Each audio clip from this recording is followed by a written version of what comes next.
میری ابھی وزیر اعظم سری لنکا ونیل وکرماسنگھے سے بات ہوئی ہے اور میں نے انہیں وزیر اعظم پاکستان عمران خان کے جذبات انہیں کنوے کیے ہیں اور میں نے پاکستان کے عوام کے جذبات اور تاثرات ان سے شیئر کیے ہیں اور ان خاندانوں سے جن کی ہلاکتیں ہوئی ہیں ان سے تعزیت کی ہے اور وہ جو زخمی ہیں ان کی صحت یابی کے لیے دعا کے لیے میں نے اپنے جذبات کا اظہار کیا ہے.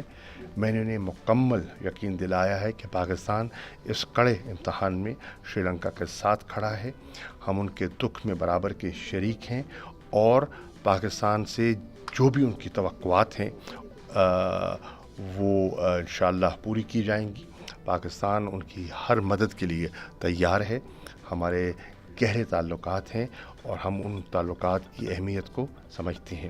میں نے ان کو یہ بھی بتایا کہ انشاءاللہ جو میرا پروگرام تھا کولمبو آنے کا، سری لنکا آنے کا، وہ برقرار ہے اور میں پہلی ہی فرصت میں انشاءاللہ سری لنکا آ رہا ہوں تاکہ ان خاندانوں سے اظہار یکجہتی بھی کر سکوں اور